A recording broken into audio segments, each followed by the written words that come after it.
நம்ம லைஃப்ல மட்டும் ஏன் இவ்ளோ ப்ராப்ளம்ஸ் இருக்கு? நமக்கு மட்டும் ஏன் கடவுள் இவ்ளோ கஷ்டத்தை கொடுக்குறாரு அப்படின்னு நினைச்சு வருத்தப்படுறீங்களா? அப்போ இந்த கதையை கேளுங்க. ஹலோ ஃப்ரெண்ட்ஸ், வெல்கம் டு அபீஸ் ஹாபீஸ். உங்க கூட பேசிட்டு இருக்கிறது நான் அபி. இன்னைக்கு உங்களுக்கு ஒரு குட்டி கதை சொல்ல போறேன். ஒரு ஊர்ல ஒரு விவசாயி கழுதை வச்சிருந்தாரு. ஒரு நாள் அந்த கழுதை அவர் வீட்டுக்கு பின்னாடி இருக்கிற கிணத்துல தவறி விழுந்துருச்சு. அதை பார்த்த அந்த விவசாயிக்கு ரொம்பவே கஷ்டமா இருந்தது. அந்த கழுதையை மீட்டெடுக்க முடியாதுன்னு நினைச்சு பக்கத்தில் இருக்கிறவங்களெல்லாம் கூப்பிட்டு அந்த கழுதையோடு சேர்த்து அந்த கிணத்தையும் புதைச்சிடலாம் அப்படின்னு முடிவு பண்ணாங்க.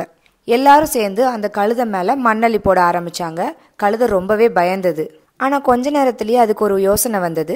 அந்த மண்கட்டி மேலே விழ அதை உதறி தள்ளிட்டு அதுக்கு மேலேயே ஏற ஆரம்பிச்சது. மண் அள்ளி போட போட அந்த கழுதை அதை உதறி அதுக்கு வர்ற ஒவ்வொரு தடையும் ஒரு படியாகவே மாற ஆரம்பிச்சது. கடைசியில அந்த கழுதை கிணத்துக்கு மேல வர ஆரம்பிச்சதும் அங்கிருந்து குதிச்சு வெளியே வந்துடுச்சு. இதே மாதிரி தான் நம்ம வாழ்க்கையில வர பிரச்சனைகள், சோதனைகள் எல்லாத்தையுமே உதறி தள்ளிட்டு வெற்றியை நோக்கி மேல வந்துட்டே இருக்கணும். இப்ப சொல்லுங்க, ப்ராப்ளம்ஸ் எல்லாம் பிளெஸிங்ஸ் தானே? இதே மாதிரி இன்னும் இன்ட்ரெஸ்டிங்கான நிறைய ஸ்டோரிஸ் கேட்கறதுக்கு அபீஸ் ஹாபீஸை மறக்காம சப்ஸ்கிரைப் பண்ணுங்க. தேங்க்யூ.